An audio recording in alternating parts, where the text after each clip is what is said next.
ופרוס עלינו סוכת שלומך, סוכת רחמים. ופרוס עלינו סוכת רחמים ושלום. בכל ליל שבת, פעם בשבוע, אנחנו מבקשים מהבורא יתברך שמו, ריבונו של עולם, פרוס עלינו סוכת רחמים ושלום. אך רק שאלה קטנה, מה קשורה הסוכה לליל שבת? ומה קשורה הסוכה לעניין השלום? כל זאת ועוד נגלה בסרטון הקרוב. יש סיפור שכל שנה מחדש אני נזכר בו.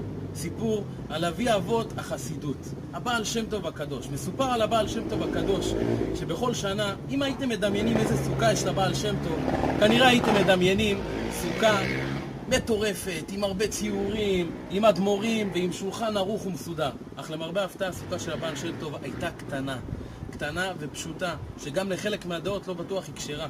הוא הכניס את כל המחלוקות והקל בכל העניינים בסוכה שלו. אחד המתנגדים לתורת החסידות הגיע לסוכת הבעל שם טוב לבקר אותו, וכשהוא הגיע לביקור התחיל ביניהם ויכוח. הבעל שם טוב אומר שהסוכה כשרה, ואותו מבקר אומר שהסוכה היא לא כשרה. כל המון העם מתקבצים שם כדי לשמוע את הוויכוח, וברגע הזה הבעל שם טוב רואה שיש המון גדול, הוא טומן את ראשו בין ידיו בתנועה הזאת, ואז מוציא את ראשו מבין ידיו ומוציא פתק מבין היד, ועל הפתק כתוב סוכת הבעל שם טוב כשרה, נאום מתת, שזה מלאך מאוד מאוד גדול. ומה הבעל שם טוב רצה להגיד בסיפור זה? למה הבעל שם טוב היה צריך מלאך שיצדיק שהסוכה שלו כשרה? למה אדם גדול כמו הבעל שם טוב נכנס למחלוקות הכי קטנות ועושה סוכה הכי פשוטה?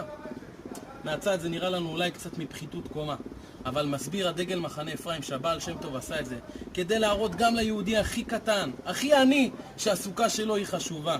שגם אדם שיש לו ספקות עם הסוכה שלו כשרה, שידע שהבעל שם טוב הגדול עושה גם סוכה דומה לשלו, כדי שכולם ירגישו שהחג הזה שייך אליהם.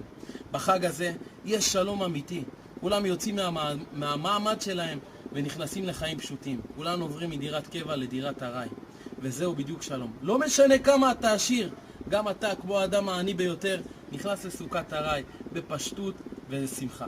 וזה קשור הכי הרבה לשבת, כי בשבת יש בינינו שלום. אנחנו לא עסוקים בתרדות ולא במעמדות, פשוט עסוקים ברוח, מתוך שמחה, מתוך חגיגיות ומתוך אהבת השם. חג שמח לכולם.